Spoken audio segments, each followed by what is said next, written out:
Okay. Will you tell us? Yeah. Will you tell us? Contrary to what else?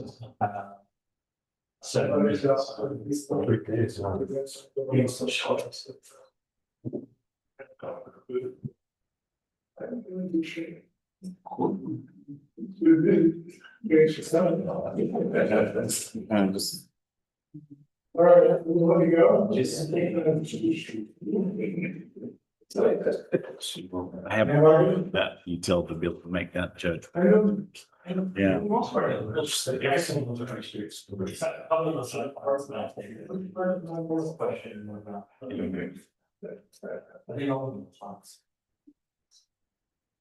That's the frame. Yeah. Royce?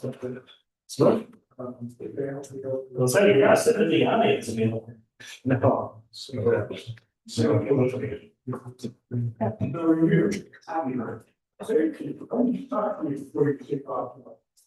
All right, but I won't keep you doing that. Neil?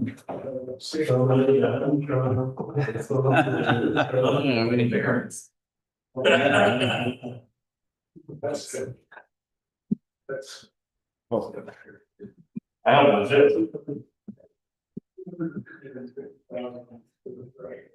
Research, it was the search.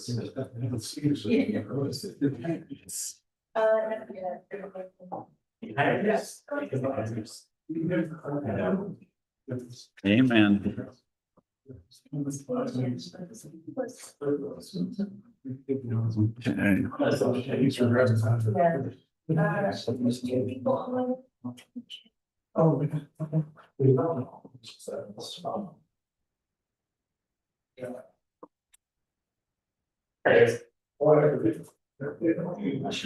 Probably do that. I mean, my was clear.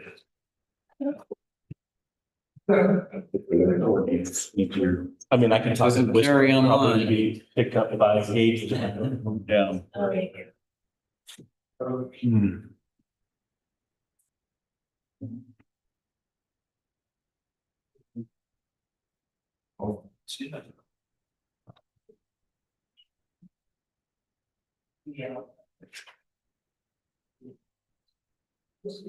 Royce, do you know if Colin's gonna be joining us? We should do, yeah. Cool. I know he's got the ethics training that he wants to go over too, so. Yeah. And then- Yeah.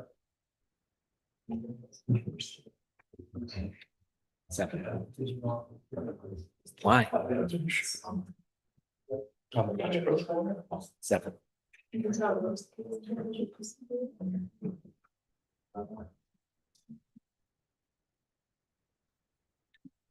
For what?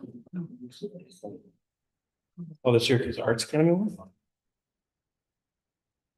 Number 9.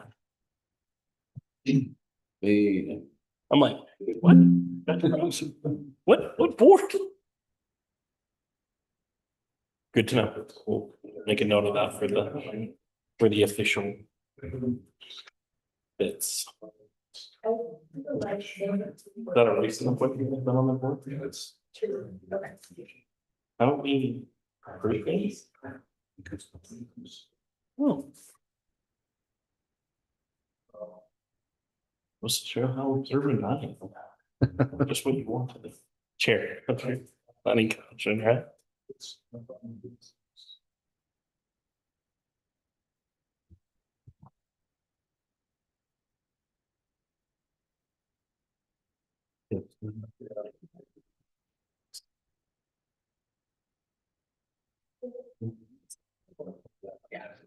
So down Lake, it looks like. Oh, it's right there. Aha. Mr. Baker. Should be here with my flight. Hey. Too. Missed that. Might have to join online. Needs to be up at 8 o'clock. We have to have 5. Sounds good. Like, we'll make a note of it. Remind us of the good start. Like, James, hey, buddy. Hey, quick Baker, still, it's a deal, good to meet you. 2-minute warning.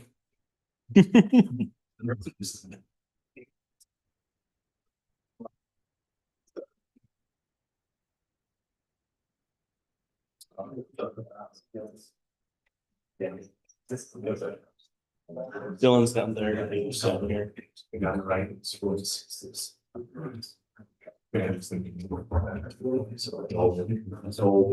engine walk us through the plan.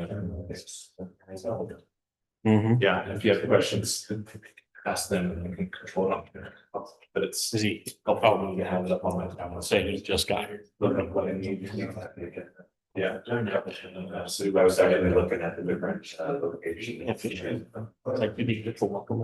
If you know, so just engage, download the agenda, then you can have a whole way. There, so people can helpful.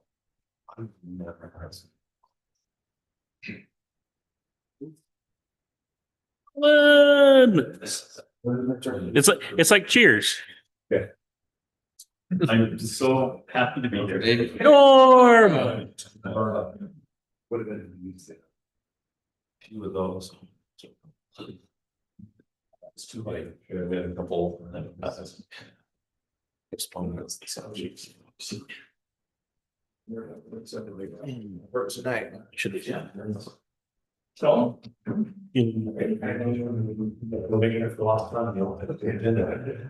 know. At least it's not an envelope coming this way. Much like it's trying to. We can be on that for another 2 weeks.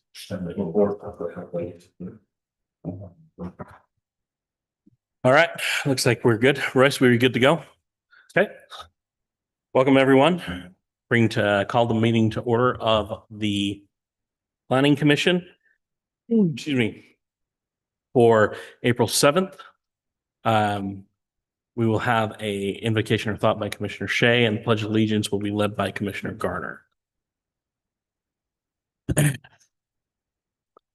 Our kind Heavenly Father, we've gathered here as a planning commission this evening, and we are grateful for this country that we live in, and to celebrate the 250 years of freedom that we enjoy. We invite thy guidance now as we see to the needs of our community. Help us to come to resolutions and conclusions that are fitting for to help our neighbors and friends. We love thee and are grateful for this country and for the freedoms that we have, and we say these things in the name of Jesus Christ. Amen. Amen. Would the audience please rise and repeat after me? I pledge allegiance to the flag of the United States of America and to the republic for which it stands, one nation under God, indivisible, with liberty and justice for all. Thank you. Thank you, Commissioner Shea, Commissioner Garner. Before we go to the adoption of the meeting agenda, I want to welcome our 2 new commissioners. Looks like Dylan Merchant down here on my right and Commissioner Gage Thomas down here on my left. So welcome. We look forward to working with you, and thank you for joining the commission.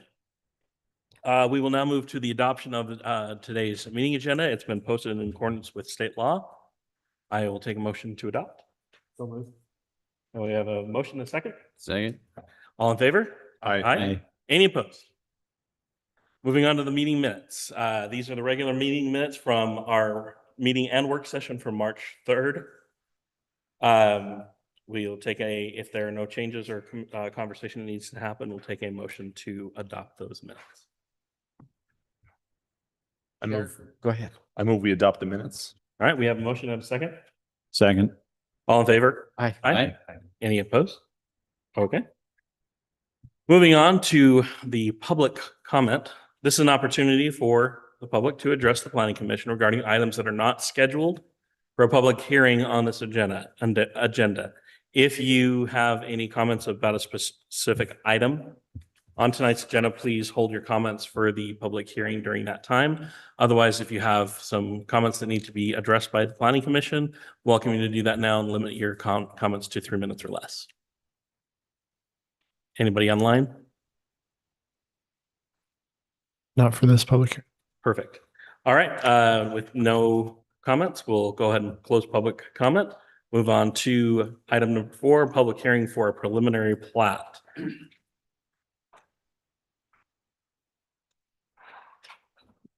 All right, so this one is, we've got quite a few here, so I guess buckle up. This one's going to be the Falcon Landing preliminary plat, which is on 3000 West. So there's an existing subdivision actually just to the south of this, Wilcox Meadows, and essentially this is the same product, same type of development. So it'll be essentially an extension, not actually of that subdivision, but it'll be the same type of thing. So let me show you overall what we're looking at.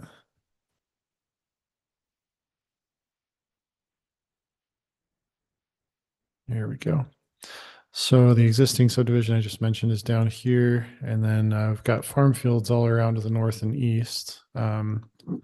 So what's proposed here is just 2 phases. They've got a phase line kind of on the eastern quarter roughly. There has been a point of discussion, which probably will come up during the public hearing, I'd imagine as well. The property owner to the north has requested a second access here somewhere on the eastern portion of this. And we've done some code analysis. This came up after the staff report around, so I would have included details about that in the report. But we did some analysis on it today with the code.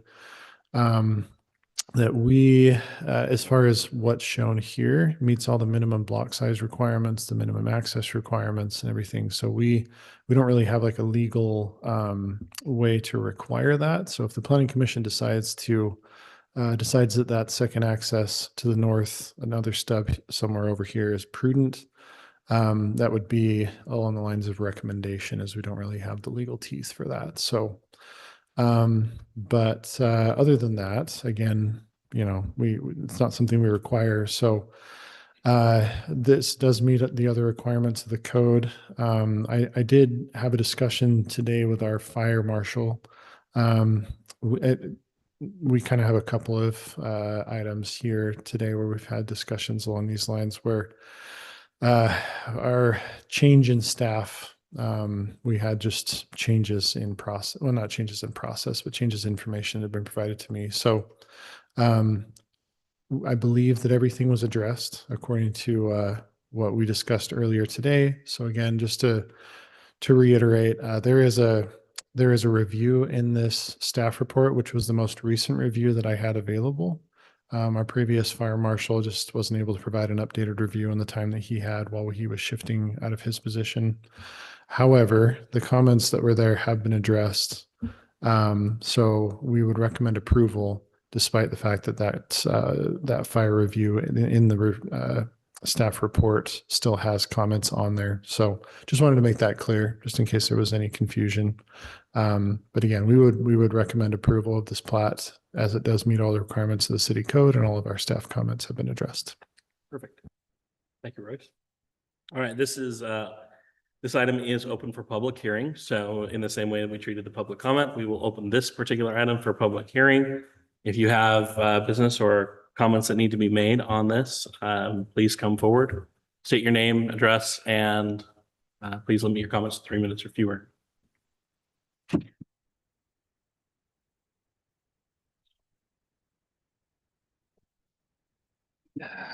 Thank you, Commissioners. I'm Bryce Wilcox.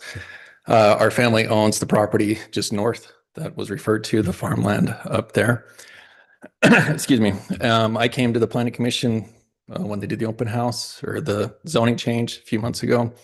Not opposed to the development, but we made a request at that point that was acknowledged by the Planning Commission of we needed access into our property because of the way it's developed. The way the city laid out 3000 West with the roadway alignments, there is no access off of 3000 West to our property without taking out a home. There's no access off of 700 South without taking out a home. There's no access to the east without going through the Briggs family farm. And for everybody that's worked with the Briggses, they're not interested in selling anytime ever if you talk with them.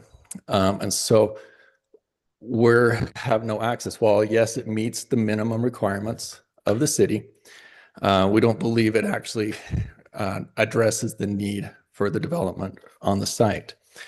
The Syracuse City Code 8.1, 8.10.70 says relating to adjoining street systems, as it talks about the minimums for the 1,320 feet between access points and that to meet the minimum. It says in the second paragraph, the street arrangement must be such as to cause no unnecessary hardship to owners of adjacent property when they plat their land or seek to provide convenient access to it, where, in the opinion of the Planning Commission, it is desirable to provide for street access to adjoining property. Proposed street shall be extended and dedicated to the property boundary of such property. So yes, it meets the minimum requirements, but I believe it creates a hardship for our property. We have 20 acres up there, which if it develops similar to this, could have approximately 55 lots. With a single access going in, would be limited to fire code access, which is what they were telling me about 30, if I remember right. So you've essentially cut our property value in half by only providing one access. I believe it's a hardship if we have to buy a home from a non-family member or something to come out 3,000 west or onto 700. We don't have control over those, so there's no way that we can purchase a home to have access. So all we're asking is the same comment that was addressed at the public comment hearing for the rezone, was that a second access be provided, a viable second access to our property. And we believe, at least I believe, looking at this, taking out lot 35 and extending the roadway on the east meets that requirement, so that we no longer have a hardship on our property. So thank you for your consideration. Thank you. Do we have any other public comments for this item? All right, we'll go ahead and close the public hearing for this item and we will bring it back to the commission. Do we have the developer for this?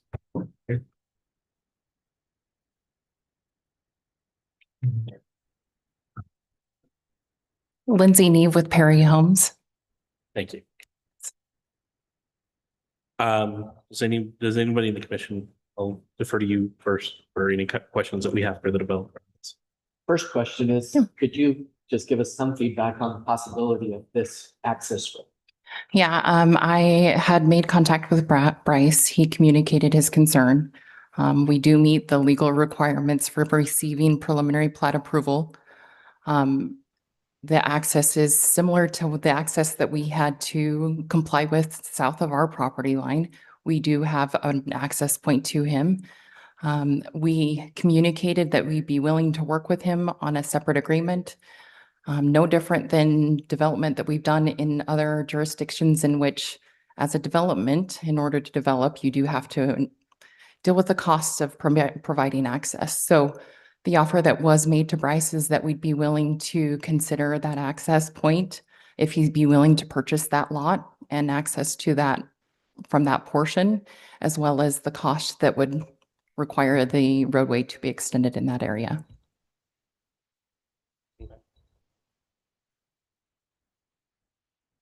I have a question.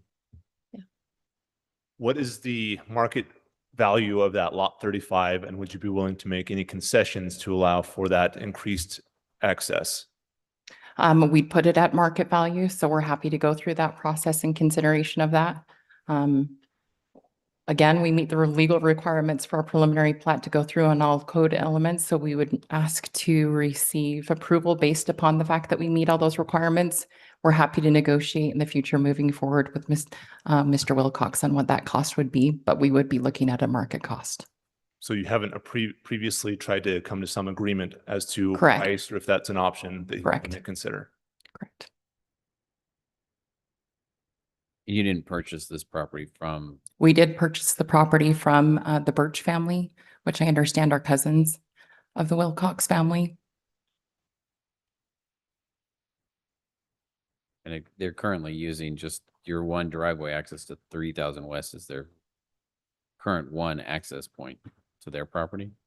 To our property. They have access through their family members north of us to their property. They already have access through their family members that are all along 3000 West to their piece of the property that's immediately north of us. So we are not landlocking them. They are not landlocked. We are stubbing a road to them, and they have access through their family members' homes and property along 3000 West. Okay. All right. Do we have any other questions? And as a separate question, so 3000 West does have a bike lane on there. Your access is going to provide there. Is that, are you planning on changing the striping to take out to modify that? We're that- going to comply with the city standards on anything that's required along 3000 West. Okay. All right. If there are no other questions at this time, well, thank you. Yeah. We'll pull this back to the commission for conversing and making a motion. I do have a quick question for Colin.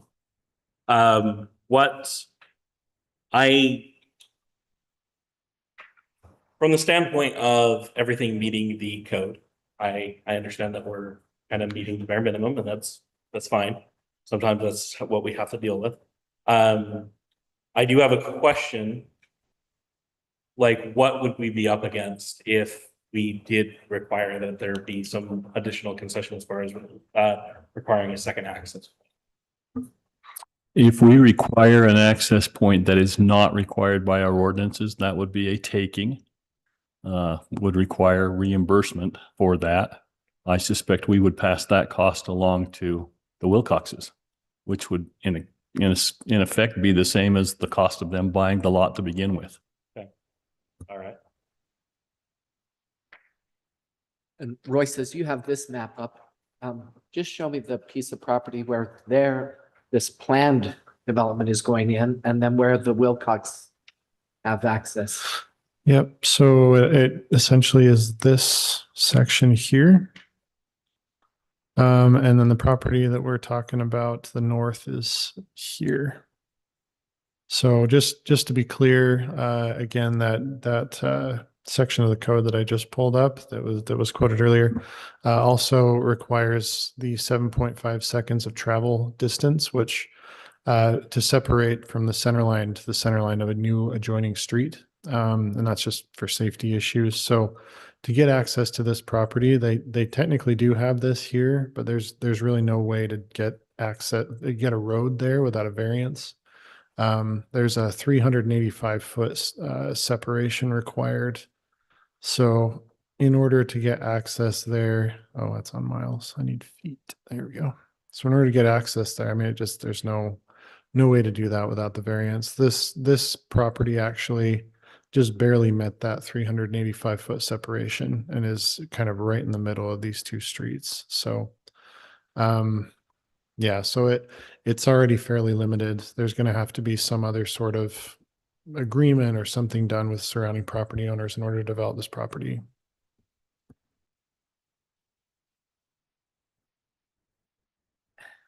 I keep thinking of, I mean, there's that code and the word in there is unnecessary hardship. It doesn't necessarily say that it says no hardship. And it sounds like they're providing what they can, reducing the hardships, but that doesn't mean that we can't provide perfect in both situations. All right.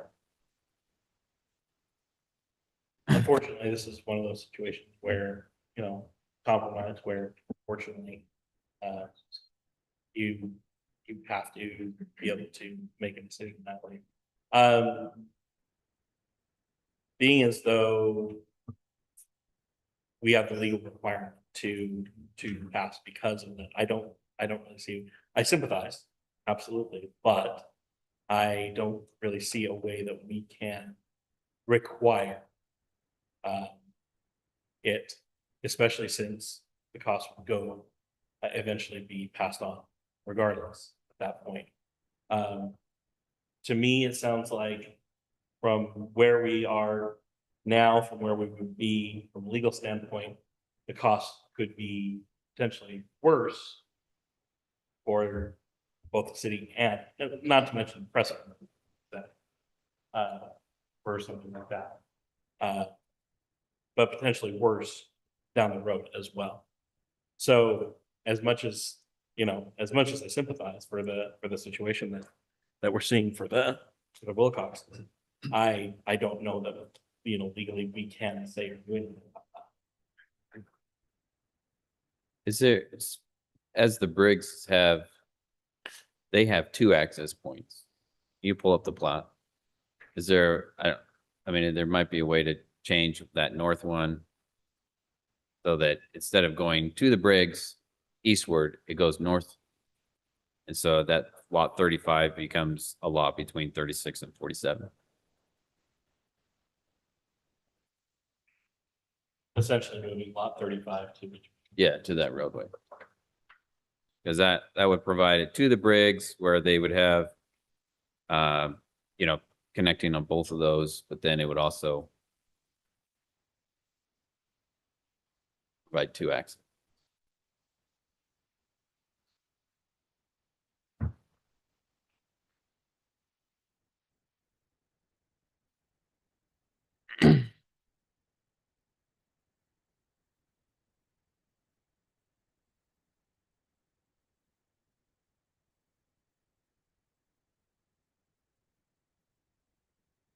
I don't know if you're waiting for feedback from us, Oh, but yeah. Sounded like you were planning, Yeah, like you were yes. planning on the spot. Talking over here, yeah.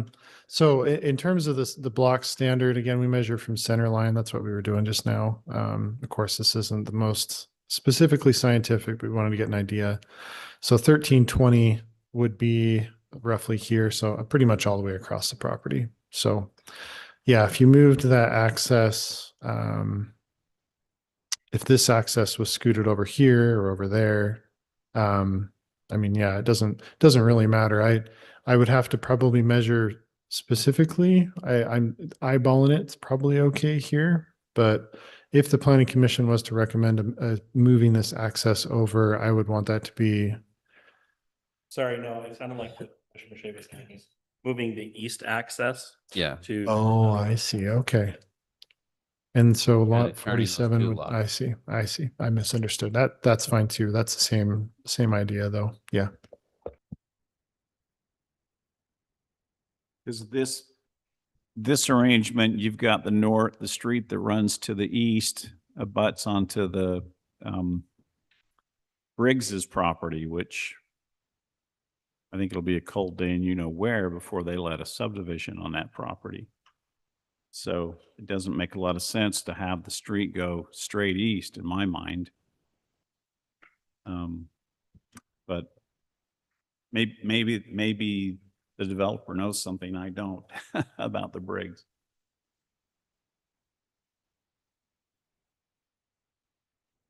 I have similar, just that street comes to a dead end, for possible future development. But if we worked with everybody and had that become a lot somehow and just have that road go straight through. We're just looking for options to try to balance this a little bit. Due to the confidence. Yeah, I guess the points that have been brought up, I'm assuming put us in the exact same position of just flat out saying you have to do something different, right? Yeah, and anything that we recommend will have consequences. If we provide 2 to the north, then the Briggs get 1. And if you look at the concept plan, the east-west circulation for future, if you look at that entire block, the location of that roadway, and if you go back to the aerial, if we look at east-west circulation through that block right north of the temple, we anticipate that there'll be a need for a road right there. But it isn't necessarily a collector road. But it would just make it, if you were going east-west, you would have to zigzag through the neighborhood at a mid block. I would, this is a last second on the fly change to a plan. I would recommend checking in with the developer, and sometimes when you make last second changes, we want to study out any, if there's anything with fire concerns or engineering concerns before we make last second changes all over the dais. Right. Absolutely. And coming from a former resident of Roy City, loved living in Roy for the many years I did. The zigzagging through neighborhoods is something I was familiar with. It is a pain in the butt. So I don't necessarily think that would be something that we would want to start doing either. So I guess the question is I mean, we can definitely ask the developer. That's why she's here. Would you mind? What kind of thought process has gone into the proposal of potentially moving that road instead of going east, going north? Yeah, I don't have the plan specifically in front of me, but we did look at not having one of those roadways go through on a previous submittal. I don't remember the exact comments, but it did put us in a compromised position relative to other code sections. So, which is why we added it back in as it relates to that east to west major transportation corridor that was anticipated.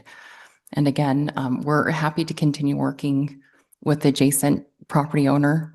We just know that it's a cost of development. We had hoped to try and get access through the Briggs property as well. It would have made things a little bit easier for us as well. And we understand the difficulty as it relates to just trying to make access work. So know that we are amenable.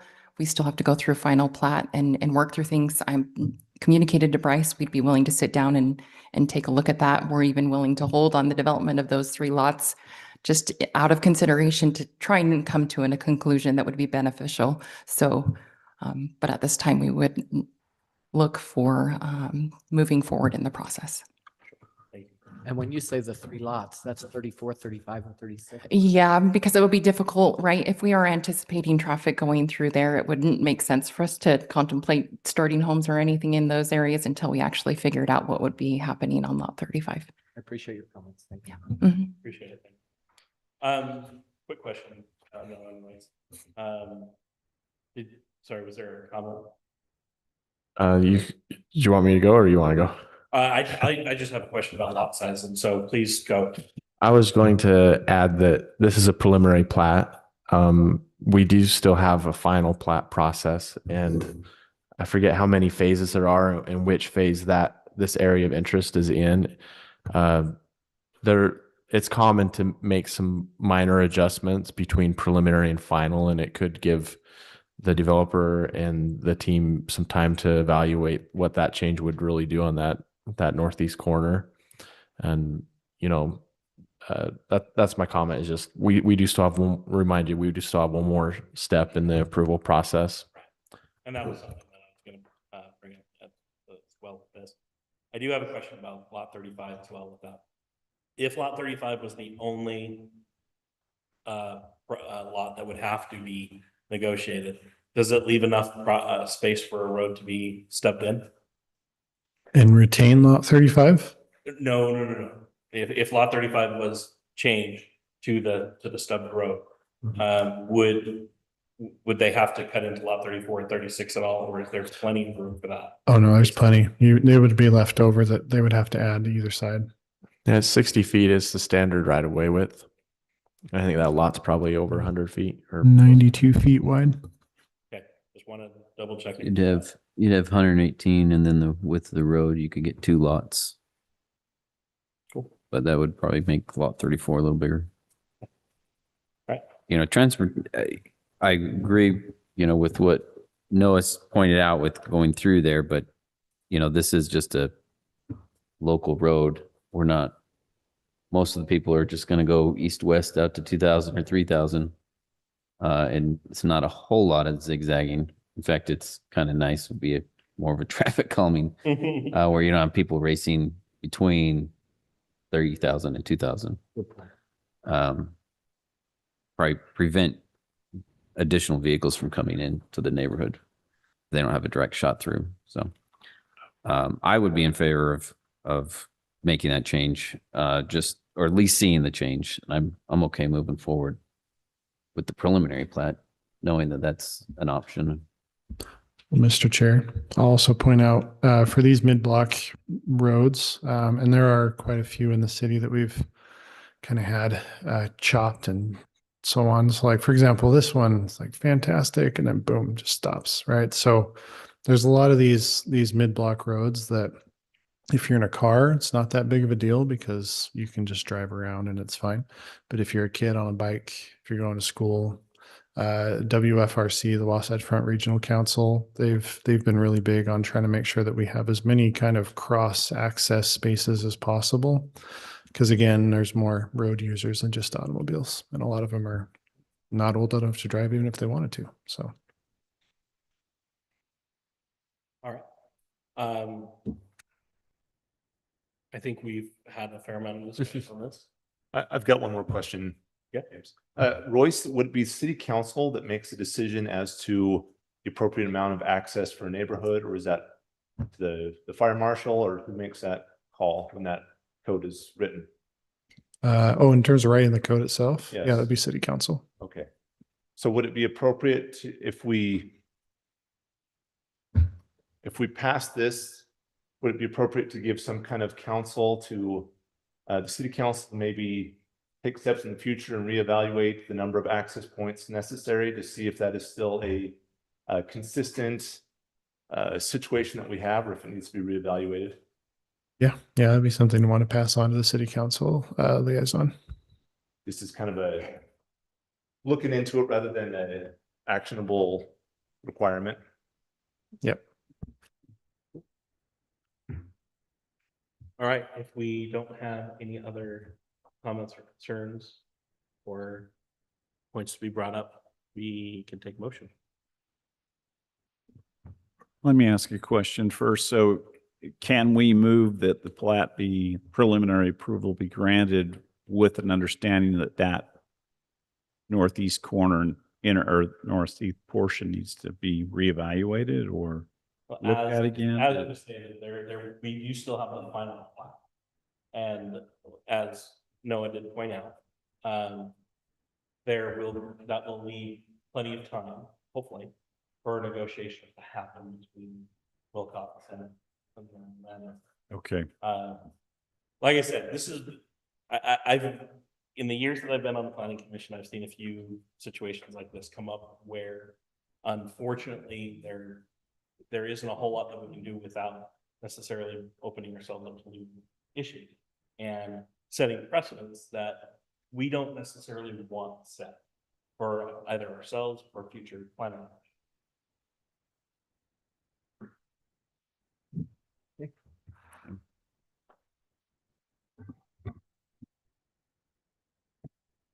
Are you ready for it?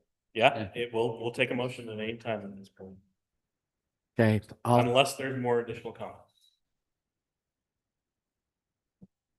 I'll take a stab at this. And with this being a preliminary plat, I move the planning commission approve the request for the approval of a preliminary plat called Falcon Landing, located approximately 875 South, 3000 West. And the subdivision of comprises approximately 19.7 acres in the R2 zone, with a request that they do look at that north-south access or east-west at lots 34, 35, and 36. We have a motion. Commissioner Gardner, do we have a second? Second. Okay. All in favor? Aye. Aye. Are there any opposed? All right, motion will pass. Thank you. Thank you, everyone. We do appreciate hearing from you. Next item on the agenda tonight will be a public hearing for a revised site plan by Heather Llewellyn for Take 5 Oil at approximately 3062 West, 1700 South. So we saw this one last year. It's essentially the same thing. They just widened the building by about 10 feet. So that just triggered the requirement to come back because it changes some of the architecture and the site layout. So the function of the building is the same. The site layout is also functionally the same. We just had to work out a few details in terms of just making sure that what was added met the requirements of the code, which it does. I don't know if you could really tell looking at the two drawings. There is a difference because it is a little wider, but that's it. It did push the sidewalk here out just a little bit further. They moved this to align with that. We shifted the dumpster slightly. The bike parking was moved a little bit. So we moved it up here instead of down here, just to make sure that it had enough space around it to meet our code requirements. Other than that, all the lighting and the landscaping and the parking and access and everything are the same. So where this one was pretty minimal, we did not have architectural review on this one.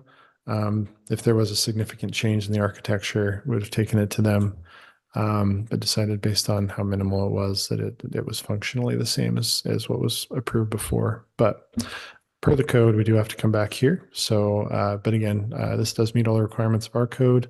All the staff comments are addressed. So we'd recommend approval. Thank you, Brett. All right. This also is open for a public hearing tonight. So if you have comments, concerns that need to be brought up for the commission, please step up to the microphone, state your name and address. Your comments will be heard. Seeing none, we'll go ahead and close public hearing for this. And I'm assuming the developer for this one is, we have a representative here for this. Do we? I guess not. Then we'll bring it back. This is the one that's just across the street from Costco, right? The north side. Yeah. Oh, yeah, to the north. Perfect. I mean, it's, to me, it's Straight. standard there. Yeah. This one. I think Shocking. the only thing that's kind of weird is if you come in, pull into the Take 5 Oil and you don't go through the building, you can't really turn around very easily. So you're kind of, there's no cross access to go to the exit. And it does have landscaping through there. So they will have to kind of turn around and go out the entrance. I don't know if there's enough space there that, I mean, it's not going to be a heavy traffic spot, but that caught my attention. It was kind of weird. There's no cross access between the. Yeah, two there spots. isn't an escape lane. We did discuss that with the original approval. They said they've got signage up here and there's going to be paint and things like that. So hopefully it's not really an issue. I guess if it is, just 20-point turned it out. I don't know. I'll have to figure it I out. think I have a Depending on similar, how big your vehicle is. I think I have a similar concern with the dumpster.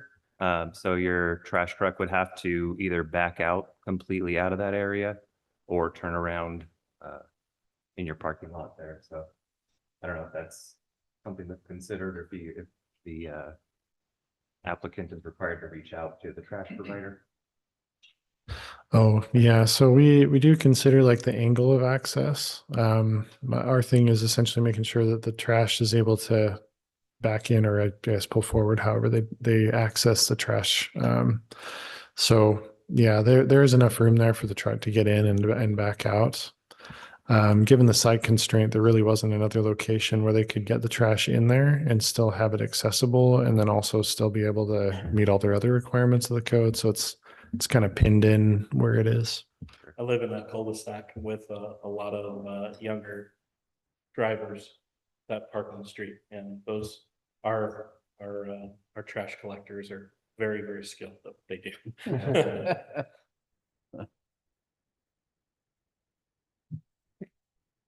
Comments additional? If there are none, we'll take a motion.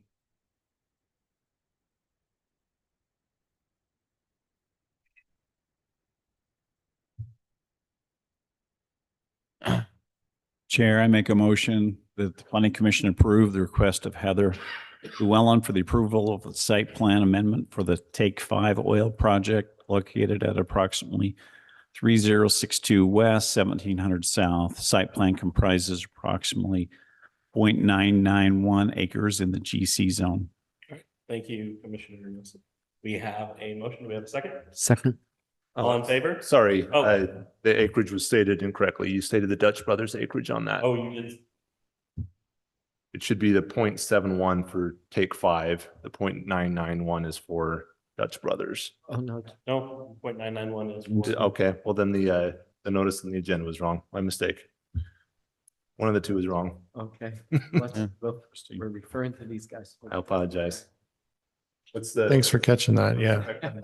Correct number is gonna, hold on. Let me check on it. Good catch. Thank you. There's a contradiction there. Oh, of course. I saw that as well. We were looking at the motion language. Yeah. Yeah, let me pull up the application real quick. I apologize for that. I don't know what the proper protocol to stop that is, but. No, it's a good catch. And of course, While he's looking that up, I'll just add that the motion doesn't necessarily have to have the acreage in it. So Okay. we do want to make sure we're accurate. right. We're all talking about the same property. Right. Yeah. I mean, when we adopt the minutes on the next meeting, it needs to be accurate. So.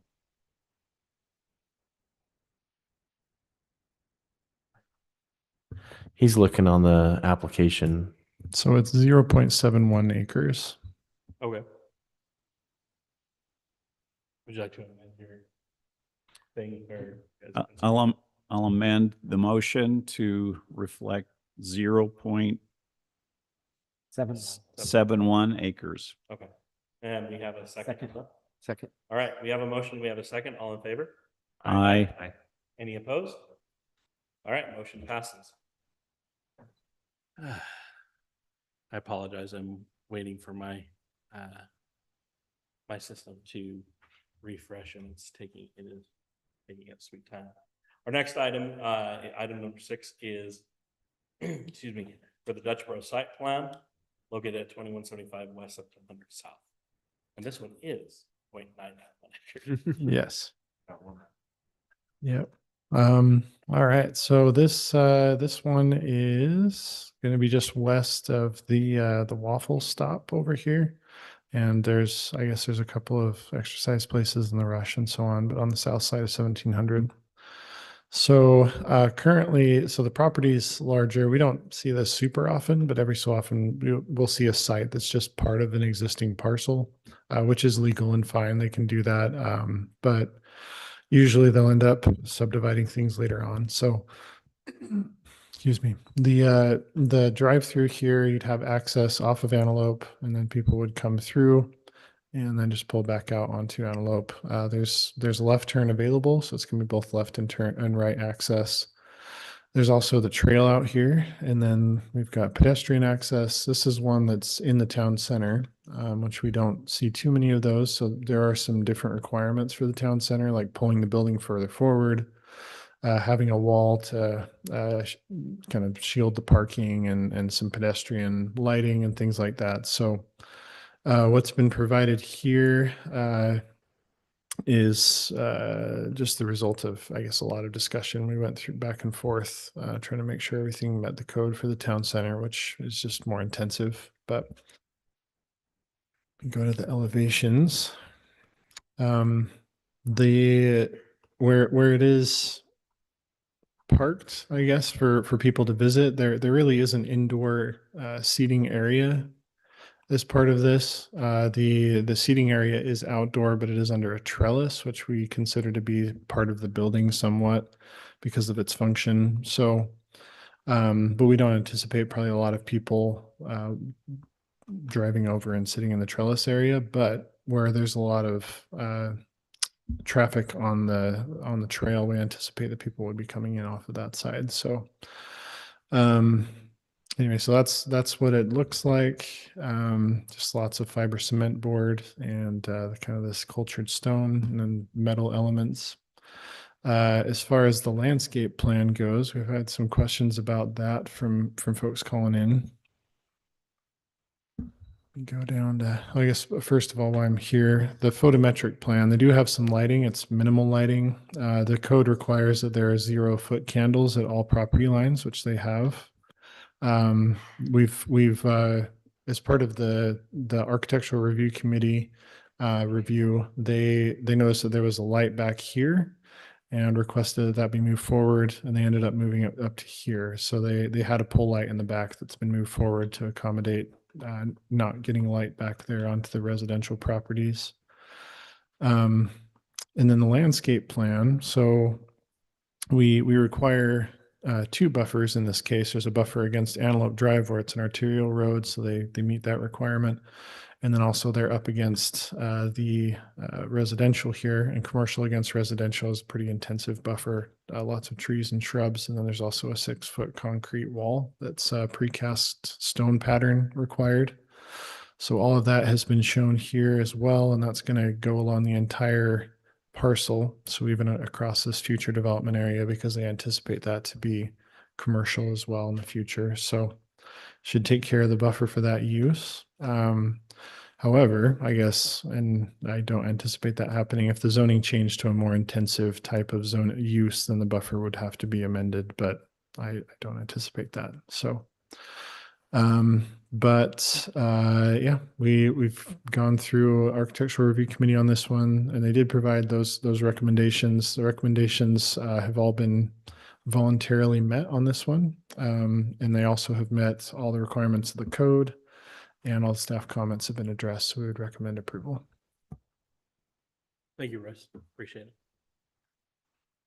All right, this is also open for a public hearing, so we will open the public hearing again. Please limit your comments to 3 minutes or less. If you have comments, concerns about this particular project, please step forward. For the record, please state your name and address.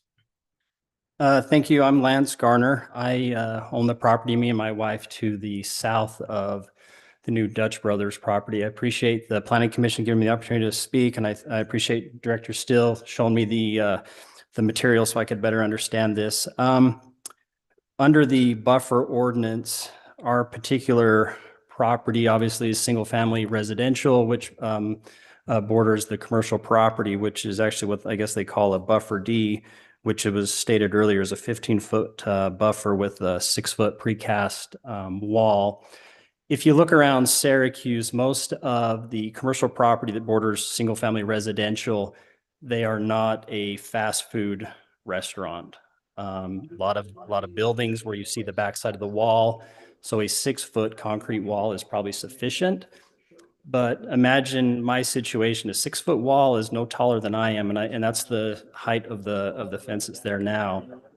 And the whole point of that buffer is to help prevent noise and odors and lots of different things. And just imagine you live in my place and you're going to hear about every 30 seconds, can I take your order? Because that 6-foot wall is really not going to do a whole lot. So what I am asking the Planning Commission to consider, and it does state here that the Planning Commission may make a recommendation to alter the elements of the property uses. So I'm asking the Planning Commission to consider an 8-foot wall, which is the next level, I guess I'll call it, of the type of buffer. So if you would please consider changing that to an 8-foot wall, I think that would significantly help us to reduce the noise and having to hear, can I take your order about every 30 seconds? The other thing too is I cannot tell from the plat here where they actually order from. Would it be nice if that speaker was not pointing directly at our house? If that's something they can consider, I would also appreciate that as well. Finally, one thing I would like to at least make mention of, and I don't know that it'll make much of a change, but when they sold this property, UDOT told me and several others that this property was landlocked. They said that because of the design requirements, this being a Category 5 state road, that this property was landlocked because the entrances had to have a 350-foot minimum spacing between entrances. If you look at this, I don't see where that 350 is being met. It looks closer to me like 300 feet. And I'm wondering if the Planning Commission or the planners have taken a look at that. I understand this is UDOT's road. They control that, not necessarily the city. But, right on their own website, when they were selling this property, it said no access. UDOT cannot grant access. This is landlocked parcel. I don't know how much clearer it gets than that. So I don't know how UDOT was able to even sell this property and allow that access road to be put in place. Thank you. Thank you. Now lease that 150 for just $329 a month, or buy with up to $47.50 cash back. I'm Rob Holbrook. I live at 2204 West, 1780 South. I'm just at the southwest corner. And I also have another piece of property that borders the west. I have a concern about the wall not going up the west side. There's a rental house there also. Yeah, if you can see it right there. Yeah, that's the rental house. So that's going to be impacted by noise also.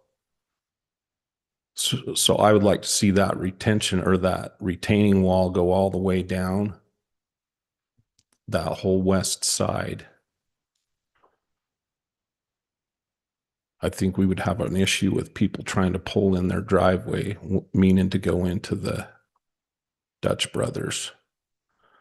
And then also, I have a huge concern about water runoff. That property slopes to where the water runs to the southwest corner. And I'm right below that. My house, it will run right into my backyard. And I have a garage in the back, and it will run right through the door of that and flood that out also. And I didn't see anything as far as what they were going to do with their wastewater. I know there's no piping back there to provide runoff for them. So, and I didn't see a retention pond or anything on their site plan.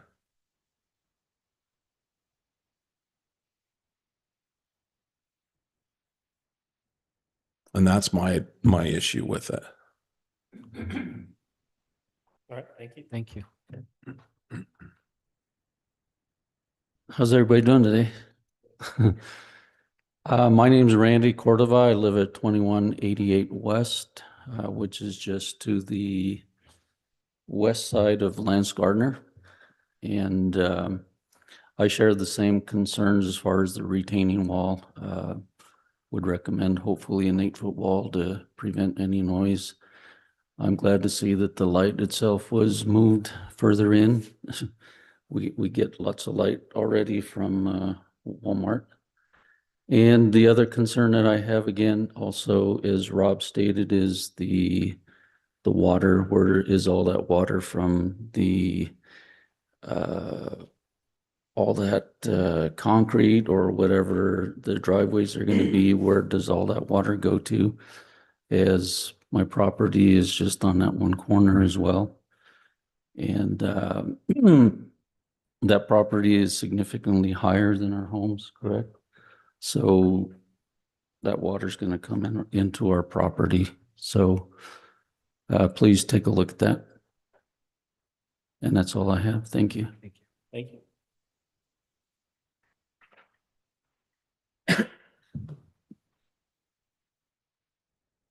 Is there anybody online that can comment? I heard somebody kind of talking a little bit. I don't have any requests, but if anybody would like to speak online, just raise your hand in the. Raise hand, don't raise your hand. Yeah, I don't. Yeah, I don't. I guess I can't see you raise your hand, but yes, the button. I don't see anybody though, but if something does come up, I will let you know. Thank you. All right, and seeing no other comments, we'll go ahead and close the public hearing for this item. Do we have the developer or request? Thanks, James. My name is Logan Johnson with Wright Development. We're in Centerville, Utah.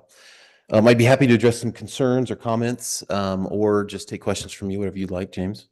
I welcome all the input, and if you want to address the comments that have been brought up, I'm sure the commission will have some questions for you as well. Yeah, thank you. On the buffer type D that exists in the city code, our position is more wall and more tree is always better in the eyes of residents. I live close to a commercial center, and I recognize that. However, we believe that the city's ordinances were carefully put together over a number of years, and I think they've been amended once or twice to consider different situations. And we think that the buffer type D that's specified in the code is sufficient. I don't know the latitude that's given to Planning Commission to increase that in the code. From our reading, it was pretty clear cut what's required, the 6-foot fence and the 15-foot setback. But our position would be that that it is sufficient and was well analyzed over years of development in the city. Regarding Rob's comments, the water runoff first, I think you had this drainage plan up there, Royce, earlier.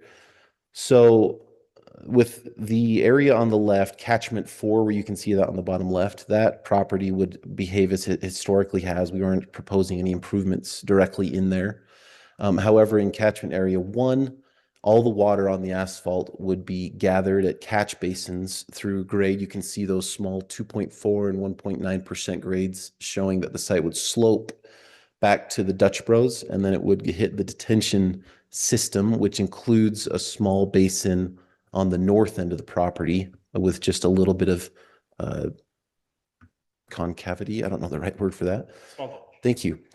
And so I believe that compared to historic norms, what it's doing now, probably 2/3 of the water that would run off site is now being captured and managed through an engineered storm drain system.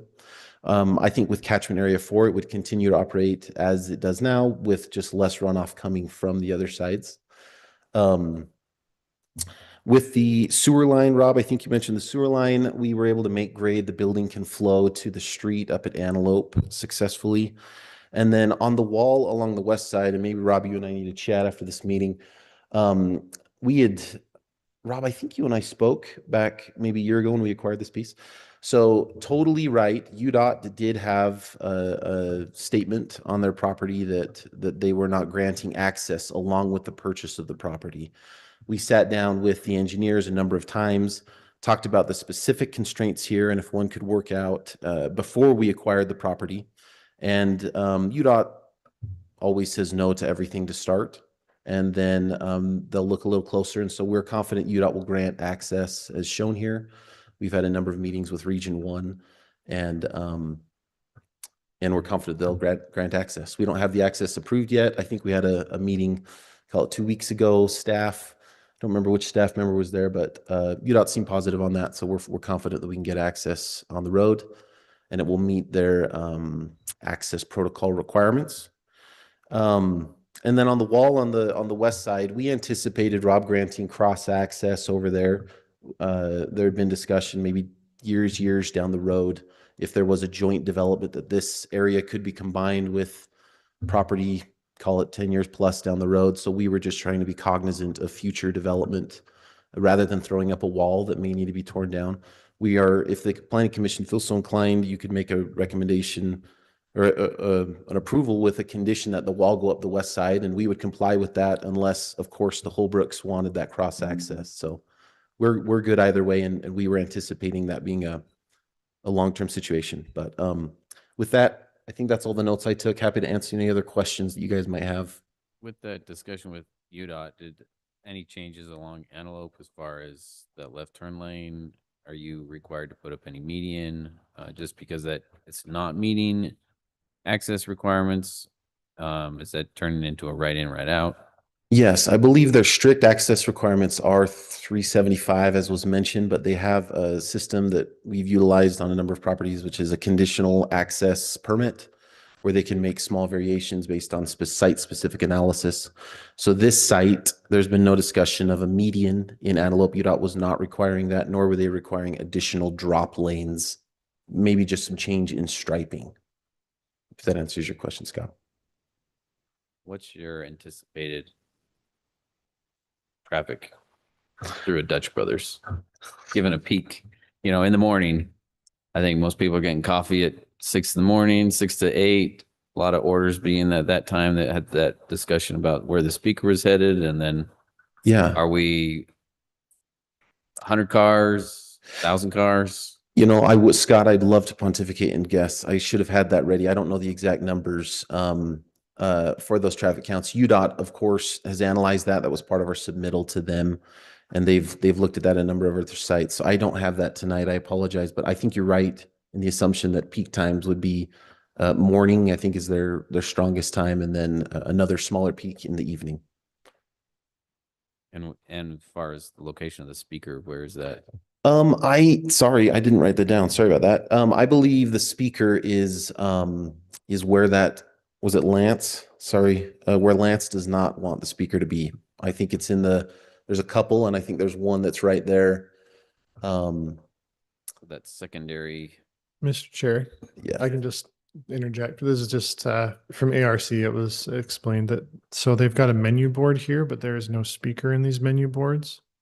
So the speakers, they actually don't do speakers until up here. I guess there's like a musical speaker, but otherwise, I guess they have staff that walk out even in inclement weather and take your order from your car. So Wow, Royce, you deserve a raise. Thank you.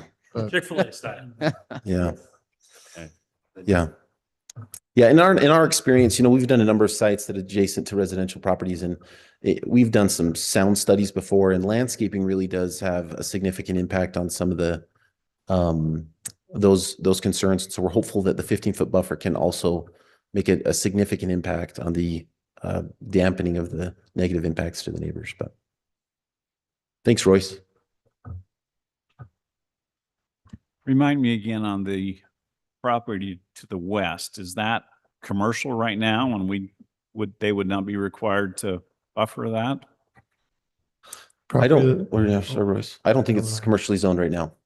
Yeah, it's residentially zoned currently. So as far as the buffer goes, so I guess there's 2 points on the buffer. The first one, well, maybe I'll answer this question first. So we require buffers where the site is improved. If the commission feels that we need to buffer along this western side, we need to have justification for that buffer because this area is not going to be improved. So we also, if we were to recommend a change in the height, that is something that would have to be approved by the city council on a case-by-case basis. And yeah, anyway, happy to answer other questions. Are there any other questions for Bill? No? Okay. Thank you. Thank you. Appreciate it. All right, we'll bring it back to the commission. I guess the last one, I think I see the bike parking. I was gonna. Is that those two little black dots right there kind of? It is, I'm trying to remember off the top of my head where it's at. I want to say they got them up Just here. north of the dumpster, I think. That's where the two dots I thought were, like 35. There it is. Yep. Wow. Okay. That is correct. I was looking for like a sign, but it wasn't until Same here. I was looking for number 35. I couldn't. And then Royce, for clarification, any height adjustments on the fence would go to city council as a recommendation, correct? Yep. And I'll just, let's see. Oh, I had it open. Do you know the height of what's the barrier between the two properties to the commercial to the east? Is that Commercial to commercial doesn't have a buffer. currently requirement. doesn't have anything? Yeah, so it'd just be the back wall of that building. So the buffer code, just to read the actual section here, it says, yeah, any alteration to the standard buffer yard requirements, which would include the fence in this case, shall be approved by the city council. So if you wanted to recommend something like that, you could, but that would then have to go to city council to be approved. But that would be talking specifically about making a change to the ordinance, not necessarily to the site plan, right? It would be a case-by-case change to the buffer specifically for this site plan. So, One of the cases where if we did that, a site plan would actually go to city council. right, yep, and it would just be that particular aspect. So That item. Oh yeah, I would also just bring up that last year, and I believe the year before, we went into some heavy discussion about buffers, and it came up specifically because of the West Davis corridor. Freeway. And we didn't just discuss our buffer changes for the corridor, we discussed our buffer changes all around. And while I can, like I said, I can sympathize with the situation here, that was kind of heavily discussed as well during those times and those conversations as well. So It seems to me that looking at the placement or orientation of the speaker or even the volume of the speaker would be a lot easier of a change than building a new wall and changing code and all this other mess. Can we just ask that Dutch Brothers did something about maybe the volume, or, I mean, surely there's things that can be done with that, so it's just not blaring right in the back window of the neighbors. I would agree with that because there should be a certain decibel that's allowed, and the manufacturer of the equipment should be able to tell us what the rated decibel is for the. Yeah, I think, and Royce, maybe I missed it when you said that. So Dutch Bros confirmed, and now that Royce mentions this, it's coming to my memory. They don't have any speakers on the south side. They have menu boards and occasionally employees like a Chick-fil-A where they'll go out and take your order, but there's no speakers there. Instead, the speakers would only occur 50 feet north up against the building where they would sort of be direct towards the commercial to the east. And so, I don't know if that resolves the concern you had, Blake, but I mean, it sounds like you're doing what you can. And this, my initial thought was Dutch Brothers always has lots of employees wandering around, but they don't have microphones. They're just speaking Right. directly into the. I think that's right. So they're not going to be creating a lot of noise themselves. It would Mhm. just be that one At the window. speaker, right? That you said has been moved away. That's correct. Yeah.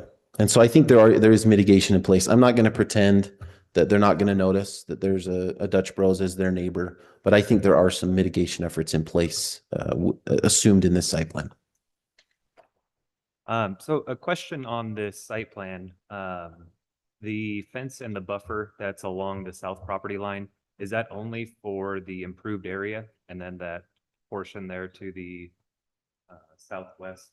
Yeah, and again, like I mentioned, so they've shown it going across the whole thing, and that would be voluntary beyond this point. So if they decide to improve this, that's really nice of them. But again, with the request to improve on this section, there's not really again, we would need like a rational nexus, right? Like a good reason for why we're doing that. Okay. And acknowledging that they're doing a good thing with that, would we have anything in the code that would allow us to either require them to develop the entire site or do a lot line adjustment to split up the developed area? We don't. now that would be a situation where we would be telling a property owner what they have to do with their property. Right. And it's established that there's no speaker, but it does bring up the thought of that light, the menu board that's producing light. Is that part of that lighting analysis? If it's, I mean, I don't know how bright those are. If there's, Well, how late are they open? yeah, Are people getting coffee at midnight? I don't And know. I it genuinely is don't. facing towards right? the, Yep. So no, it's not. Yeah, I'm not sure exactly how these are lit necessarily. I don't believe it's backlit, but that is a good point. We want to make sure that we don't have side lighting. And it is something that if they did install something that was directed sideways, like horizontally into the neighbor's property, they just can't do that. So excuse me. So if that did, excuse me, goodness. If that did come up and they decided to install something that was causing a light trespass, that would become a code enforcement issue. So that would be able to be in that plan. Is what's the height of that menu board? Is it below 6 feet? That is what I was looking for here on the plans. I don't see a plan for the menu board. A lot of times the signage is not specifically included, though it has a reference to architectural on here, but I'm not seeing it. So the signage isn't necessarily required to be included in a site plan approval, which is again why we're here. But if you would like to see that, if that's something that's important to the commission, that would be something we'd want to table it and have them come back another time. My understanding is they're probably similar to what's on here from, if I recall, from the architectural review committee meeting. There's a similar size and height to what's shown here. But that would be an assumption. That's based on my best memory from the meeting. For the purposes of clarification, like what are you Where's your question going? Well, you've got the menu board faces south, is that right? So you've got that buffer wall back there and the buffer wall is 6 feet tall in addition to vegetation in front of it. So it would have to be a pretty impressive sign, I think. To get through that. To get through all that in addition to the operating hours of the business. I don't see where that would be a real light issue unless they were intentionally, straight out lights and trying to be a nuisance, which I don't see being the case. Thank you. We didn't expect that with Maverick either. On ammo.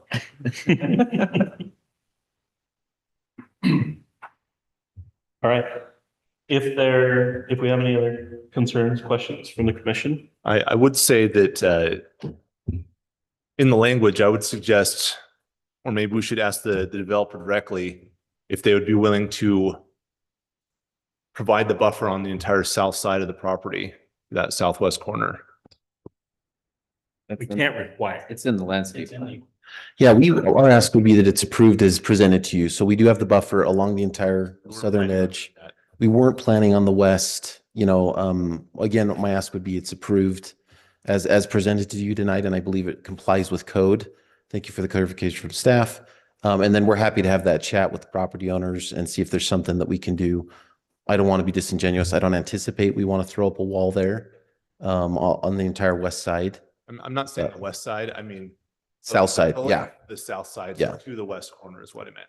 Yes. That's Not on the west plan. side. Yep. That's in the shown on plans. the plans. Yep. I was Absolutely. under the impression that maybe that was optional, maybe I misunderstood, but. No, Royce and I already arm wrestled and he won that one. So So as shown on the plan. Yeah. Technically it is optional, but they're in good faith. Okay. well, and this is what we're presented to you tonight. So that's what we're getting the site plan approval. Because on. that western portion is not developed yet, but you would have the buffer there anyways. That's right. Okay. Yep. Thank you. Thank you.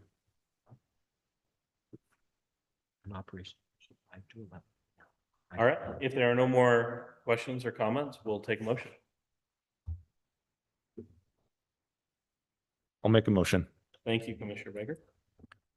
I move the commission approve the request by Logan Johnson for approval of a Dutch Brothers commercial site plan located at approximately 2175 west, 1700 south.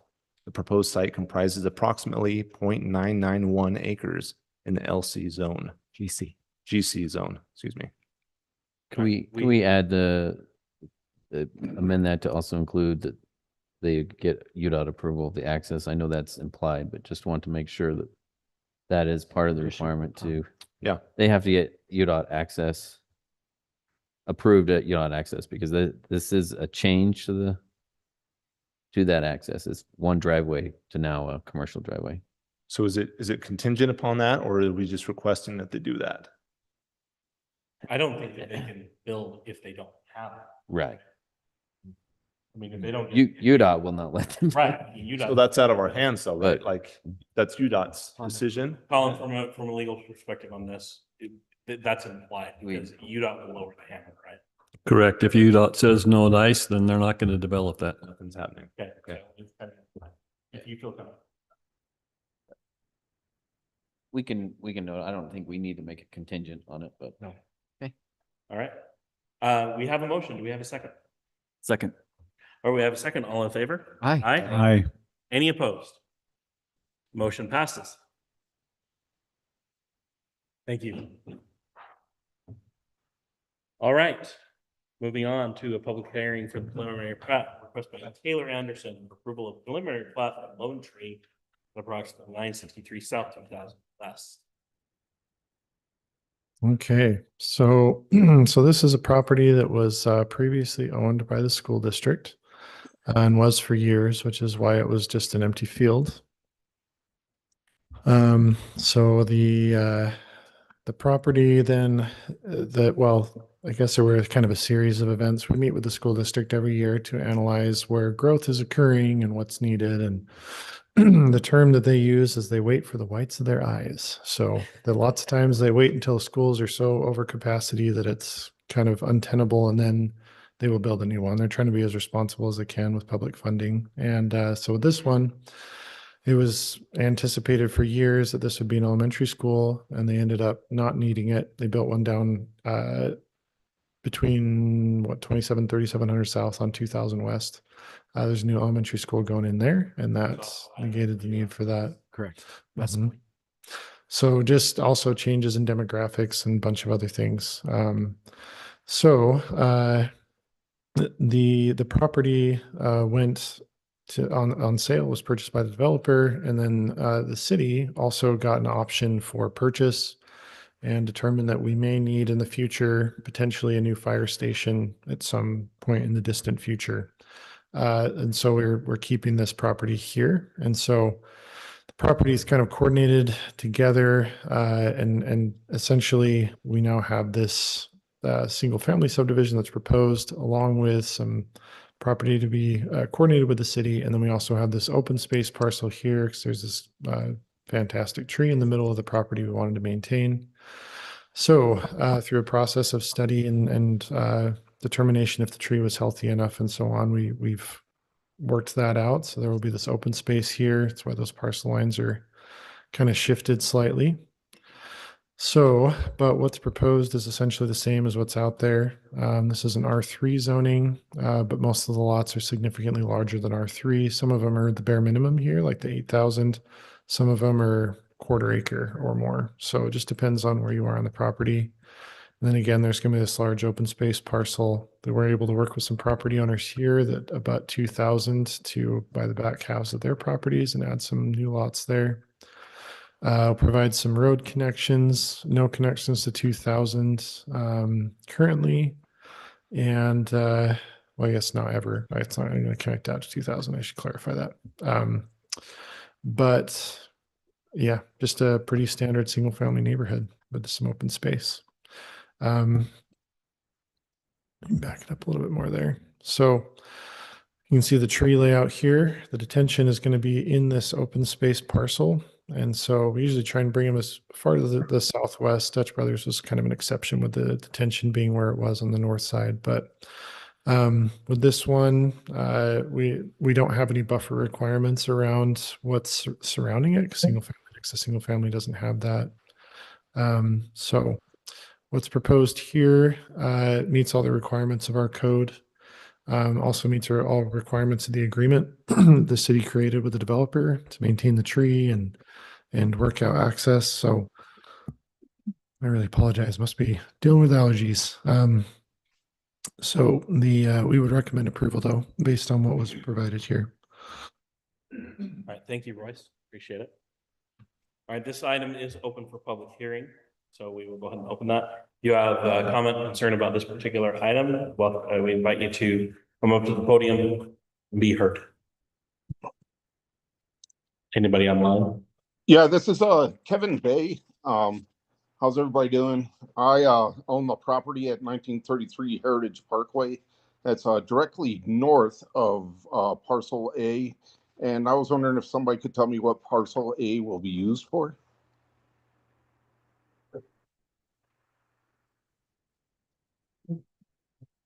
Okay. All right, thank you. Do you want me to answer that now? We'll come back to that. Okay. Yes, we can answer that at the end of the public hearing. Yes. Oh, okay, I had a couple more questions too. Right now, around the perimeter or most of the perimeter, there's a chain link fence. Will that be tore down and a different type of fence be put up, or is that on the homeowners when they start building back there? Sorry, I understand it. You got it? Okay. All right. Any other questions?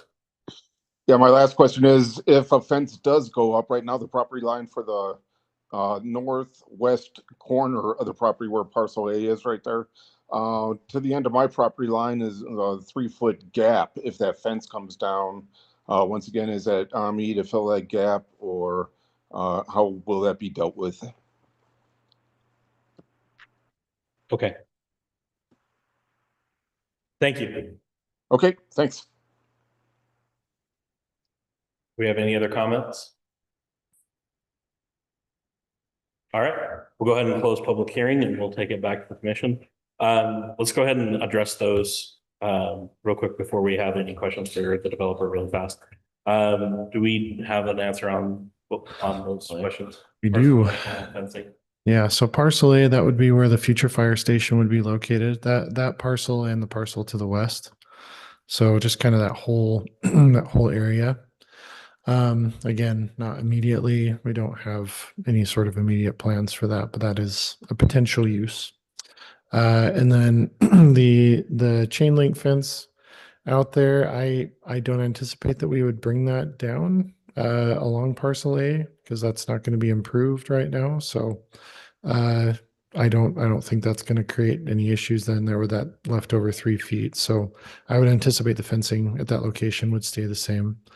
We do require a chain link fence where single family abuts, excuse me, abuts agriculture. So that would essentially meet the buffer requirement we currently have. So there's no real reason to change that at the current moment.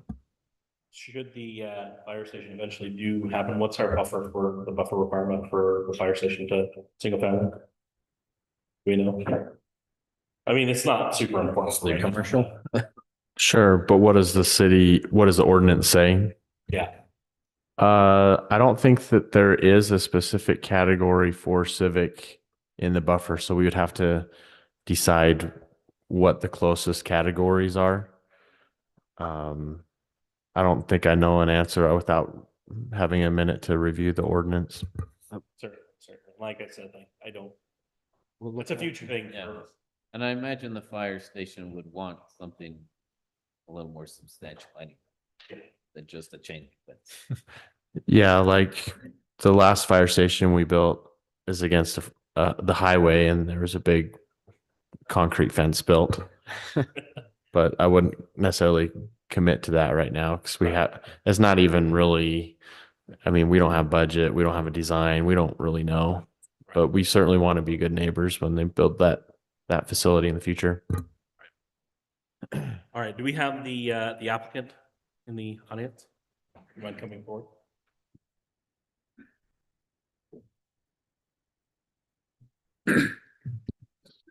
Taylor Anderson with Cole West out of Centerville. Yeah, I'm happy to answer any of your questions. I think Royce covered that pretty well. Our plan is to just fence along the west side of parcel A and the north side of lot 21, I want to say. I can't see that, but I think it's 21. And I think as of right now, we're planning to do a vinyl fence, but outside of that, we're not providing a fence around the buffers of the single family. So. And on 1775 West, where you make that connection to the temporary circle cul-de-sac, you've got in there that you're demoing the existing curb and gutter and asphalt. So you're putting fixing that, so it's no longer a circle. Yep. Are you on both ends, both connections? Yep. Are you that right away? Is that being deeded back to those properties? Is that on you? How just so the city doesn't have to maintain somebody's front yard? Yeah, I believe my conversation with Noah that we're deeding that back to those property owners. Okay, so that's who's the surveyor? Is that you or is that the city that's doing that? I'm not for sure on that yet. I don't know, Noah, if you have any thoughts on that. Sorry, what was the question? Who's changing those plats for existing homes where they're getting city right away back to those houses? Is that on the city to do that, or is that on the? Oh, I understand where the bulb out thing is. Yeah, we would want to include all of that in as part of this subdivision. So the city's not surveying anything; it's the developer. Yeah. So then, yeah. Okay. Any other questions for the applicant for the commission? Yes, this is Kevin Bay again. Just so I'm clear, so the north perimeter. I appreciate your comments. Right now, the public hearing portion of this item is closed. So unfortunately, I apologize, but we are dealing with the commission with the applicant right now. Commissioner, any questions? Yeah. I have a observation for Noah and Royce. In the previous subdivision that we looked at tonight, the streets had the narrowing at the intersections, pedestrian safety, traffic control. This does not have that. What determines whether or not a neighborhood has that? Yeah, we still require it. It's in our ordinance. In certain circumstances where you have, because there's a narrowing and then there's a full width. If there's like 5 feet of full width and then it goes back down to a narrow and it's just zigzagging back and forth, it becomes a problem for snowplows. And so the city engineer in the last phase, we strategically if I remember right, I thought that there were still some, but maybe it's been adjusted to, because there's so many short runs of streets. But I could defer that to the city engineer if he wants to add some color there. Thank you. Yeah, I do believe on the east and north entrances, we still have that if you look close enough, but. Okay. Thank you, Taylor. Yeah, so for the purpose of the traffic calming and how this worked out with the different circles and bulbs, there was really only the 2 locations. And then since they were such short runs, it was almost like they were enlarged and then decreased and did not make sense. So. Okay. Thank you. I can see that being. I think that was part of our original discussion Yep. too. I remember when we went over that, we were discussing that ordinance. That was something that was talked heavily about. Thank you. Thanks for part to know, because you brought up the snowplows at that time too. All right. And part of that discussion, I think, because the not parcel B where the tree is, that's going to be an HOA maintained open space, right?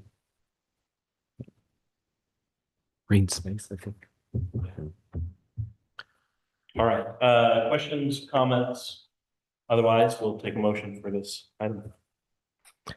Okay, Chair, I'll make a motion. I move that the Planning Commission approve the request of Taylor Anderson for approval of a preliminary plat called Lone Tree Subdivision located at approximately 963 South 2000 West, comprising approximately 13.395 acres in the R3 zone. All right. Thank you, Commissioner Garner. We have a motion. Can we have I'm sorry to say it again, but can we amend that the developer will be taking care of the right of way for those additional properties? And we'll amend to allow that the developer takes care of the right of way. For the surveying. For the surveying of the. For surveying that are and not part of their plat. that's not part of the plot. Okay. Back to the. All right. We have a motion. Do we have a second? Second. Second. Yeah. All in favor? Aye. Any opposed? All right, motion passes. Moving on to item number 8, public hearing for preliminary plat request by Rick Peterson for approval of the preliminary plat for the Commons at Glen Eagle at approximately 3400 West, 1700 South. Okay, so this one, this is the other one where we had some issues with fire coming in and out. So with the new fire marshal, he's provided finalized plans, which I'm going to pull up real quick. They're just showing a turnaround. My understanding when I put the staff report together last week was that everything had been addressed, but there is a turnaround that still needed to be installed on the west side. So I wonder if I can. Nope. Can I put that in as a, okay. Well, I'm going to go down to the plot and kind of show you what I'm talking about.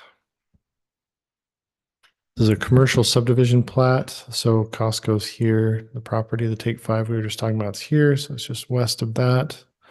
Got a couple of access points onto Antelope Drive. One's going to line up with the new road that is going here to access the Costco property. So the turnaround would be here on this west end. So let me go back over to that. Just Appendix D of the fire code requires these turnarounds when you have any sort of end that's over, I believe, 150 feet. And so because of that, I mean, it's significantly longer than that. They just needed to have a turnaround in there until this is all developed out. So we anticipate that what's out there currently, I'll show you what's developed. What's out there currently will probably be maintained. It's going to be all of this property heading all the way out here. So got some residential to the west of it. There'll be turnaround there. So so it will meet the requirements of the fire code, so we won't have any issues with that. All other staff comments have been addressed, and so we would recommend approval of this one. And then just a quick question on this before we move on to the public hearing. This, with the change of the fire marshal and everything that we're dealing with, that is still potentially an issue? No, that addresses the issues. Okay, okay. Just want to make sure it's clear on that. All right, this is open for, this item is slated for the public hearing tonight.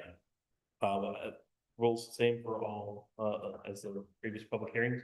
If you have questions or concerns about this item, please step forward and make your comments. Anybody online? Nobody. With nobody coming forward, we'll go ahead and close public hearing on this, and we'll bring it back to the commission for discussion. And maybe clarification, so on Antelope Drive, they are making those improvements to widen Antelope to the general plan width, but then their access is actually behind, so they will not have driveway access onto Antelope, but they are still widening that, or what? You can see the slashed area here is their right-of-way dedication. So they're gonna be dedicating this 0.504 acres. So that will essentially be Antelope. So their access will be directly onto Antelope. It's just they're going to be widening the road. Absolutely. And what's our general plan? Is this commercial, or is this like, it feels like these are houses? No, this is the commercial property. Right. This is the one that we brought up late last year. Commissioner Anderson at the time was concerned about the golf balls swinging into the building and property at that time. I don't know if you were wanting nets and. And I do believe that they actually were addressing that to some extent as well. Producer set plans. All right, is the applicant and developer in the audience? Here online. Mr. McBride? Peterson is online, I think. Yeah, I'm here. Okay, just for purposes of questions and concerns, does any of the commissioners have questions regarding this for the developer or the applicant? No. Maybe clarify, so there's pavement in the back, that's the fire, but then the access to the front. So what's the pavement? Cross access easement, and there's also utility. So they got this 27-foot access utility easement is all that shaded area. So that's going to be kind of their common cross access, which would be required by our code. With potential driveway, every lot having its own driveway on it, Antelope. No, so we would have the one access here, and then there's going to be the other access here to Antelope. The rest of them are going to be internally. Yeah. It sounded like they were each going to have their own driveway. Oh, yeah. That's why I was like, okay. Yeah, UDOT would nix that for sure. Absolutely loving that. Well, when he said it, because all the houses just to the west all have their own driveways. So that's what I was like, wait. Fair question. All right. If there are no questions or additional concerns from the commission, we'll take a motion. I move the planning commission approve the request of Rick Peterson for approval of a preliminary plat called the Commons at Glen Eagle, located approximately 3,400 west, 1,700 south, comprising of approximately 5.25 acres in the general commercial zone. Thank you, Commissioner Thomas. We have a motion. Do we have a second? Second. All in favor? Aye. Aye. Any opposed? All right, motion passes. Moving on to number 9, public hearing for site plan request by Logan Hammer for approval of the Syracuse Arts Academy site plan located approximately 2965 west, 1700 south. And Commissioner Garner, I do believe that you have to recuse yourself for this. I do have requested a recuse from this. I sit on the board for Syracuse Arts. Perfect, thank you. Okay, so this is it's pretty minor, but And also it's a school, so we're pretty limited in what we can regulate.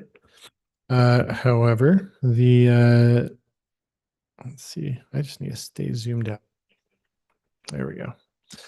So what's being proposed is they've just got a couple of future phases. They wanted to get a bunch of this approved, I guess now. Originally, I just shown phase 1. They've added now phase 2 with this parking lot area, and then also phase 3. The only issue really that we had was there was some parking and things that needed to be adjusted. And then also they had a property line that was going through the building, just previous stuff. So they've taken care of all of that. And also as a side note, the federal property here for the Bureau of Reclamation that has the pipe out there, they also requested a copy of the site plan, and I had an email from them both yesterday and today, 2 separate folks within their organization saying they were fine with what's shown here as well. So they just wanted me to pass that on. So what's shown here though does meet all the requirements of our code. I suppose the only exception, and it's really just a technicality, is the bike parking that's shown doesn't meet our standards for bike parking, but it's also school bike parking. It's just a giant bike rack. So I anticipate mostly to be used by the students, but setbacks and sizing and everything, the stuff we can regulate is all good to go. So we'd recommend approval. Fantastic. Thank you. All right, this item is, as I said, open for slated for public hearing tonight. So we will go ahead and open public hearing. If you have comments on this particular item, please step forward. Be heard. See anybody staying online either? Seeing none, we'll go ahead and close public hearing and bring it back to the commission. Yep. Pretty straightforward here, but if there are any concerns. Otherwise, Were we gonna have the school rep? do we have them here? Yes, they're here. Sorry. Do we have any questions for the applicant?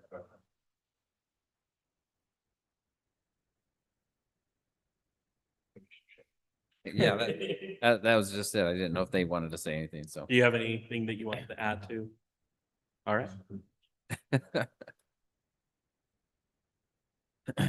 And so with this, I guess if with future phases, do they have a time limit on how long or it's only if they change or like back in 50 years and finally do phase 3? Yeah, I mean, technically a site plan approval expires after a year. So if it was approved today, it would just be a year from today. They would have to get moving on something, show some form of construction in order to not have to come back. That means going out like a state. Yeah, it's like go shovel some dirt. Put a flag in it. Are you the applicant? Yes. Okay, yeah, please. Maybe that's a good question for them. What's the time? Yeah. Thank you. Sheldon Kilpack, One West Construction. The school is actually going through bonding right now for this. And so the reason why we're doing it in 3 phases, because the 3 classrooms that are going to be attached to the existing building have to be ready by August. So we're hoping to start construction next week on those 3 to get those completed. The other structure really can be finished mid-year. And so once bonding is complete, construction will start on that in the fall, which is why you're seeing the 3 different phases. And we didn't want it to be too confusing, but just in order to make their time frame, we kind of broke it up into phases just so that we can meet all of their deadlines. Yeah, I know when it comes to schools bonds, they have yeah rules and time that are outside of what we can. All right, take a motion.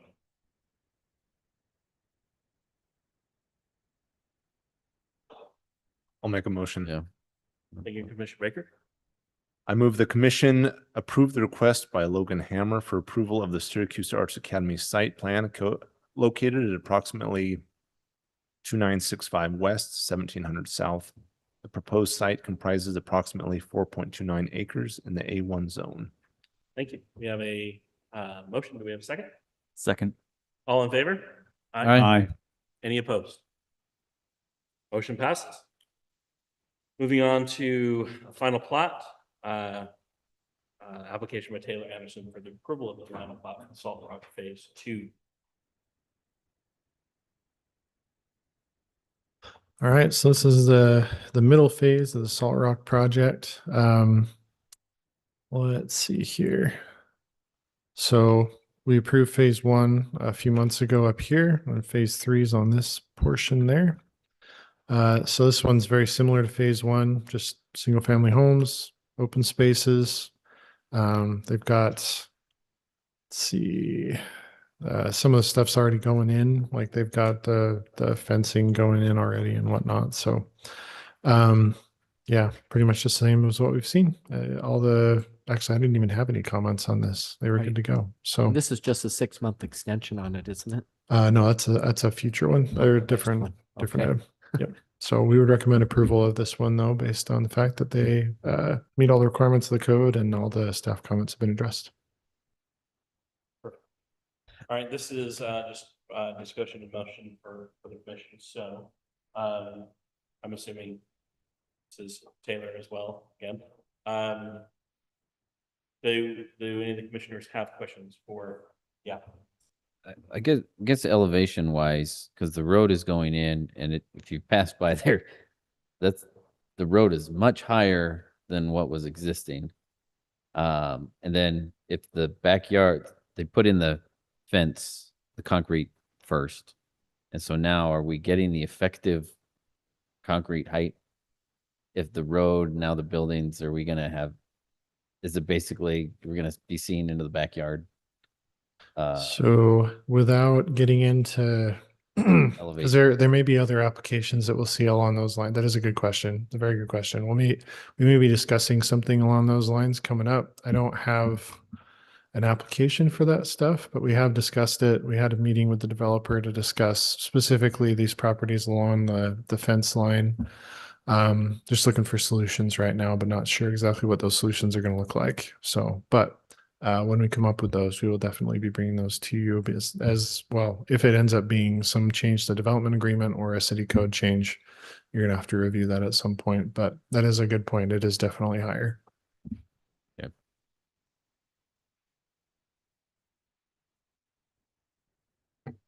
There are no other comments. Take a motion. Just one question. Across the highway there, you do have the sound attenuating wall. Is that a requirement that was imposed on the development there, or something that they opted for? So when the West Davis corridor went in, UDOT did a study of all the existing development that would require the sound walls to go in. And so that property to the south was predated the West Davis corridor.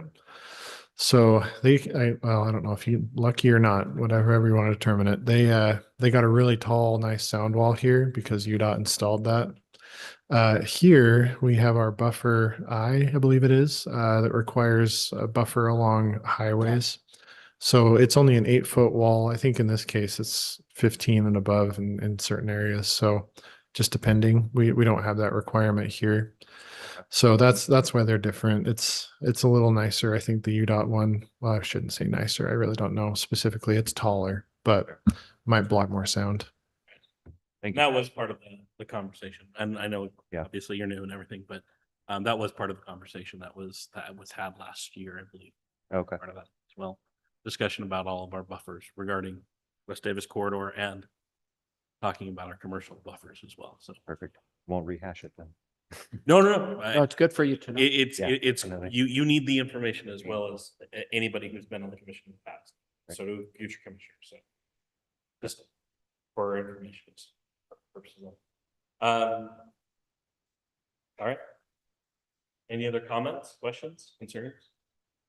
Take a motion if not. Okay. Chair, I'll make a motion that we approve the request of Taylor Anderson for approval of a final plat called Salt Rock Phase 2, located approximately 1741 West Ross Road, comprising approximately 26.883 acres in the PRD zone.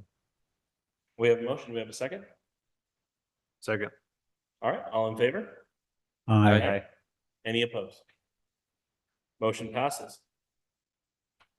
Item number 11, another discussion motion for the extension of the final plat application by Leisure Villas. Oh, there's some chairs. Sorry.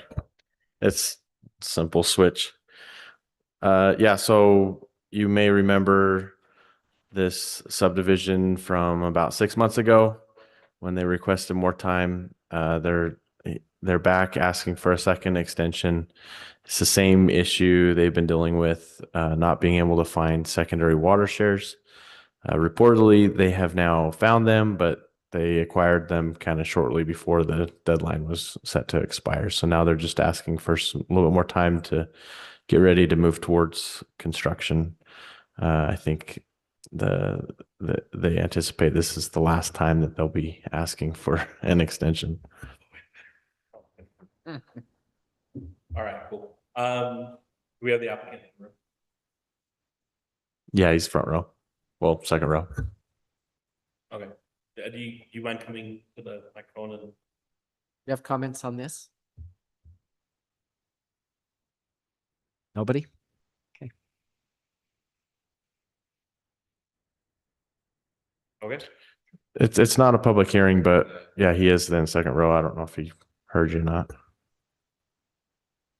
Okay, do any of the commissioners have questions for the applicant?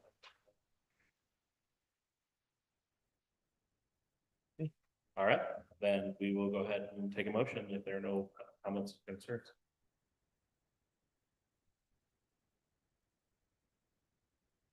I move the planning commission approve the request of Leisure Villas for an extension of a final plat located at 2775 West, 2300 South, containing 10.62 acres in the R2 zone.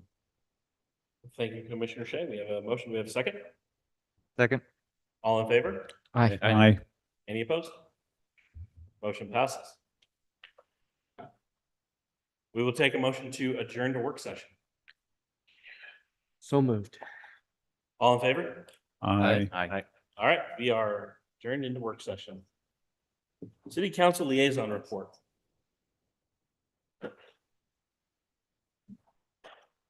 I gotta do a long walk down. Nobody's behind now. Cleared him in. Abraham Pollard with the Syracuse City Council. I don't have anything to report. The last recommendations that the commission sent to the city council with the recommendation of approval were all approved by the city council with really no concerns. So, well, mostly it's me taking information to them. Perfect. But we appreciate all your hard work. Appreciate it. Thank you. Thanks. City Attorney. Colin, the floor is yours. The burning question is, do you want to spend 15 minutes talking about ethics, or do you promise not to get arrested for at least 2 weeks and we'll do it some other time? I'm good either way. I personally think that we're good with pushing our training back 2 weeks, as long as everyone else is okay with that. Also, Yes. I can hold off. Yeah. Okay. I don't want to see any of your names in the newspaper. Thank you. in a bad way. Likewise. Keep it low.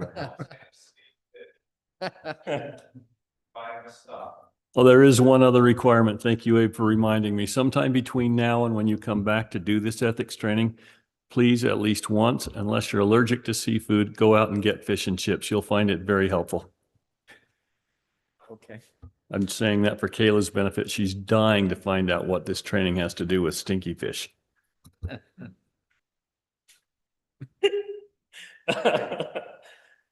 In suspense now. 2 weeks. I'm kind of curious myself now too. Thank you, Colin. All right, as discussed, we'll go ahead and move the training for the ethics back to the next meeting. Upcoming agenda items.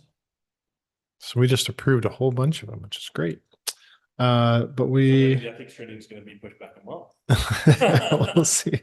Hopefully we get, well, I guess actually that is a good point. I did not see updated information from people today, which would have been the deadline for the next meeting. So as it stands, unless we have something that comes up, I guess, like a final plat or something that comes out of nowhere, I can't imagine. We don't have anything for the next meeting. So we kind of heavy loaded this one and then nothing. So I guess we can maybe talk about what we want to do with that later, but just FYI, not much going on there. We do have a couple of them that are sort of stalled out. I think there's the Rocky Mountain Wellness west of the City Hall. We're still waiting on that one. We also have the Sim City project, which is down by the Pickleball Kingdom building. Haven't heard updates. I apologize. Tonight my throat has been having trouble. But no updates on that one. We have So we've had a couple of applications, and Commissioner Nielsen, thanks for attending the ARC meeting. We had an ARC meeting this week or last week, last Monday, to discuss the Premier Dance, Rocky Mountain Tumbling, and a Holiday Oil application. All down, I think I mentioned these last time. All down on this corner. So hopefully see those soon. I know Holiday Oil in particular has been rearing to go. They have both a plat and a site plan for that corner. We also have revised site plan for earthworks, the one that's up here by the Syracuse Arts Academy. They're close, I think. So hopefully we see that one soon. And then we also have an application for freeway signage. We've got a couple of properties that have just been interested in potentially developing near the freeway, and they're concerned that their signs are not going to be seen from the freeway, and our sign code is limiting enough that they can't do the height they want. So we'll be potentially looking at that site plan amendment or that text amendment. And that is it for now. Awesome. Thank you, Chris. Thank you. Can I ask, I've had people say that we've got a Olive Garden and a Chick-fil-A coming in next to Costco. Is that any rumors to that? No, we've been working on that. Their city council approved a memorandum of understanding with the developer a few months ago, 6 months ago now, probably. And part of the condition, so the city owns that land. It's the northeast corner of 3000 West and Antelope. The city owns that land, and we have an understanding with that developer that if they were to deliver those two desirous uses, then the city would be willing to sell the land to them. So we do not have an application currently for a site plan or anything yet. Okay, thank you. So there's your room. Yes, still room. There are list backups to that as well. So There's still some work that needs to be done to make that a reality, but wheels are turning. It's not a rumor. We are working on it, and we hopefully will be eating chicken sandwiches by next summer. and feeding the rumorville. When does Costco open? Should be open in June. End of June, they should be having but we don't always like to they're talking about having some sort of open house celebration, and exact dates will be forthcoming. All right. Commissioner reports. Anything that the commissioners want to bring? I'll be on in 2 weeks if we have the meeting. I may be on hopefully my plane is not delayed returning, but I should still be here. We might be canceling in 2 weeks, but you'll let us know.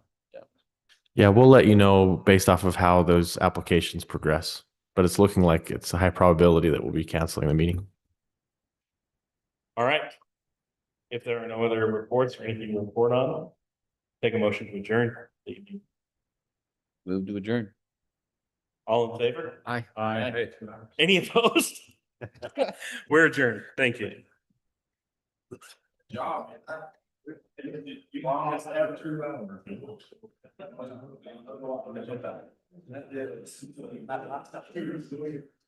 Yeah.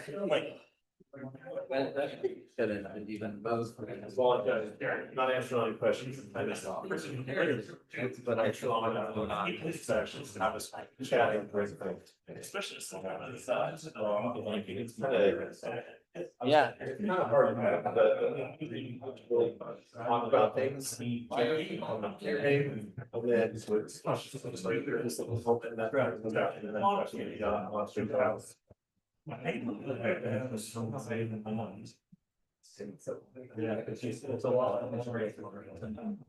Yeah, she Arsenal is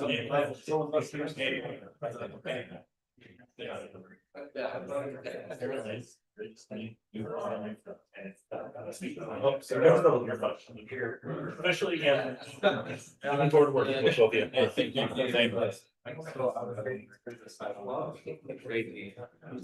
Good job. That was.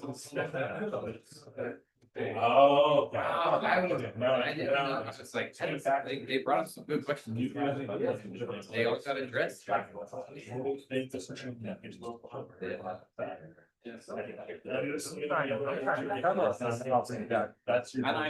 They're my neighbors. I live in. You're trying to kind of like. You can always work with that. This numbers doing things like that. Yeah. Oh, we have said signed in my word. You're not West Valley. I don't want it to be West Valley. Yeah, that's right. Let me choose myself. Each comment. Dylan. So perfect. That is interesting. It is cool when they're like, oh yeah, we're the light.